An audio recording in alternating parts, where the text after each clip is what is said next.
3 men in fake police uniforms showed up at my house with handcuffs and told me I was under arrest for violating HOA rules. They had badges, a patrol SUV, and everything. The only problem? They had no idea they were trying to arrest the actual county sheriff. It was my first Saturday off in 3 weeks. No court appearances. No patrol briefings. No paperwork stacked shoulder high on my desk. Just coffee, quiet, and the simple luxury of not wearing a badge for once. I was halfway into my second cup when the pounding started. Not a polite knock. Not a neighborly tap. A pounding. Sharp. Aggressive. Like someone serving a warrant. I set my mug down slowly. Through the window, I spotted a white SUV parked at the curb. Big decals on the side read, HOA Enforcement Unit. I frowned. We didn't have an HOA enforcement unit. When I opened the door, 3 men stood on my porch in navy uniforms that looked like they'd been ordered from a Halloween catalog. Their badges gleamed a little too brightly in the morning sun. One had mirrored sunglasses and a thick mustache he clearly thought made him intimidating. "Sir," Mustache said, puffing up his chest, "you need to step outside immediately." I leaned against the doorframe. "That so? You are in violation of multiple community ordinances," he continued. "Failure to comply will result in immediate detainment." Detainment. Not detention. Not arrest. Detainment. I almost smiled. "And who exactly are you?" I asked. "We're the HOA Enforcement Division," he said. "Authorized to issue citations and carry out arrests for noncompliance." Arrests. For HOA violations. Now I was interested. "And what did I do?" I asked. He dramatically unfolded a clipboard. Unapproved mailbox design. Non-regulation patio furniture. Grass edging inconsistent with Section 4 subsection B. I glanced at my mailbox. Standard black. Bought at the hardware store. Same as half the street. My patio chairs? Unauthorized Adirondack style, one of the others chimed in. I nodded slowly. "So you're here to arrest me for patio chairs?" "You've ignored prior warnings," Mustache snapped. That was news to me. "And where exactly are you planning to take me?" "To the compliance holding facility." I blinked. "The HOA has a jail?" "It's not a jail," he said quickly. "It's a compliance center." Of course it was. Behind the sarcasm, though, I was assessing.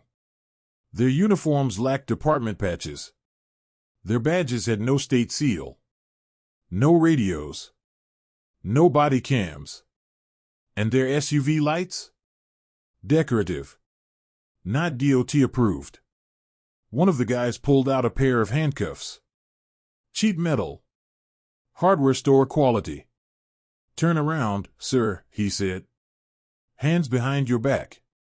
I crossed my arms instead. "Or what?" Mustache stepped forward. "We will use force if necessary." That's when it stopped being funny.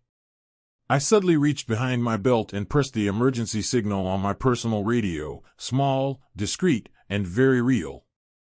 Backup would be en route in under 2 minutes. But I wanted to see how far this would go. The younger one grabbed my arm. Big mistake. In one smooth motion, I pivoted, twisted his wrist, and guided him face first onto the hood of their SUV. He yelped as I secured his arm behind his back. Mustache stumbled backward.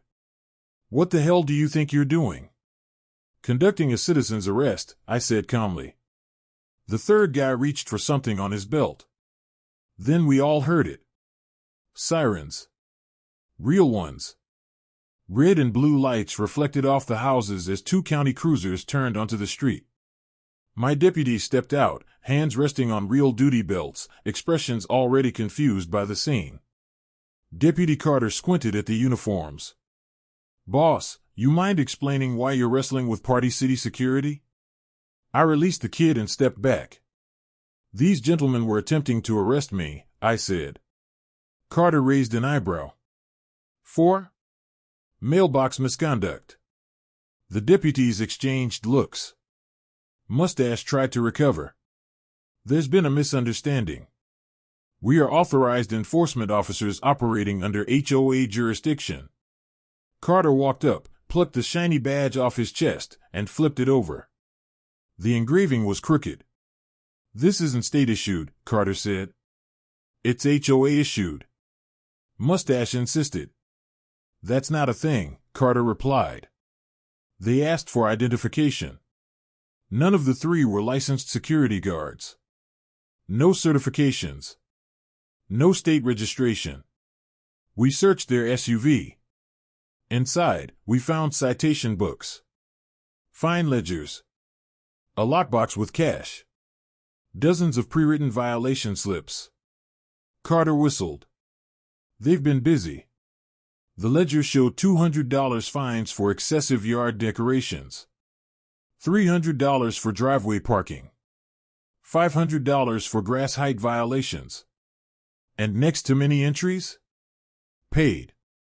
How many people did you hit? I asked. Mustache swallowed. We were enforcing standards. You were extorting homeowners, I corrected. The neighbors had started gathering by then. Curtains moved. Doors opened. People stepped onto lawns.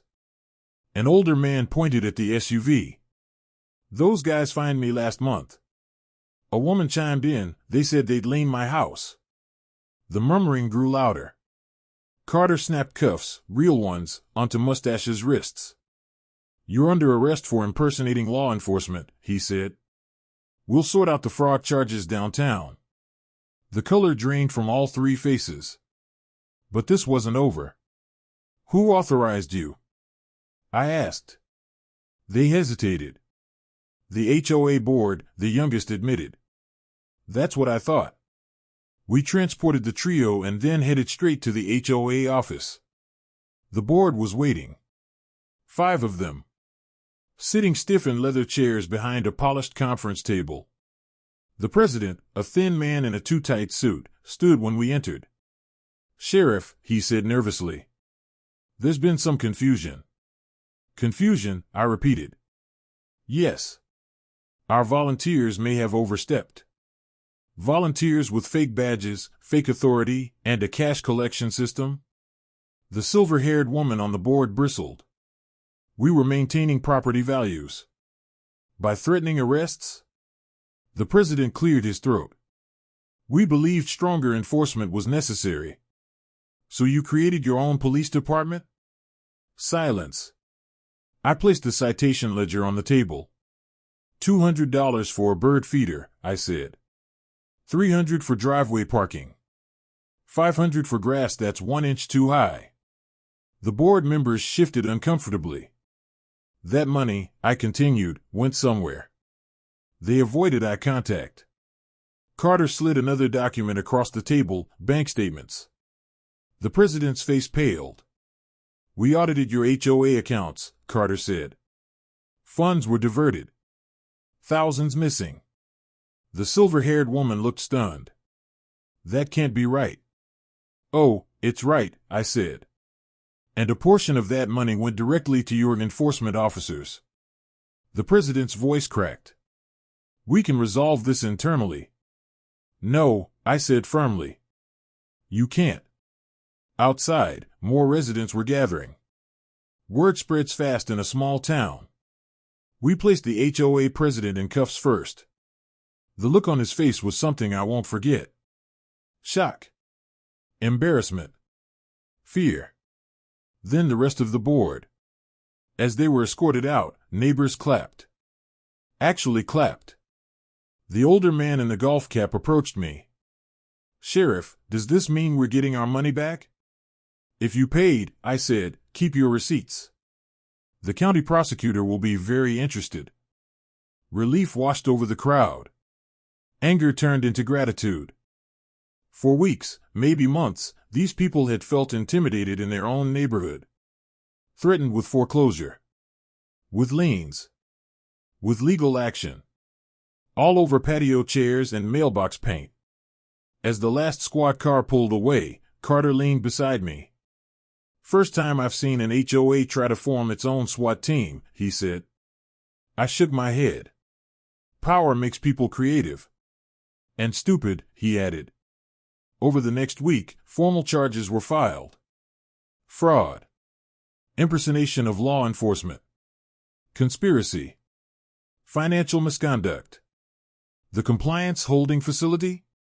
A rented storage unit. The enforcement training? A 2-hour YouTube seminar. The badges? Bulk ordered online. Refunds were processed. Assets were frozen. New board elections were scheduled. And the neighborhood? It relaxed. For the first time in months, people were outside without anxiety. Kids rode bikes. Lawns were left slightly imperfect. My Adirondack chairs remained exactly where they were. A week later, I sat back in that same recliner with another cup of coffee. Peaceful again. Until there was a knock. Softer this time. I opened the door to find the older man in the golf cap holding a six-pack. "For saving the neighborhood," he said. I took one and smiled. "Just doing my job." He chuckled. "Yeah. Guess they picked the wrong house." I looked down the street at the quiet homes. "They didn't just pick the wrong house," I said. "They picked the wrong town. Because you can enforce rules. You can argue about grass length. You can debate mailbox aesthetics. But you cannot pretend to be the law. Especially when the sheriff lives next door."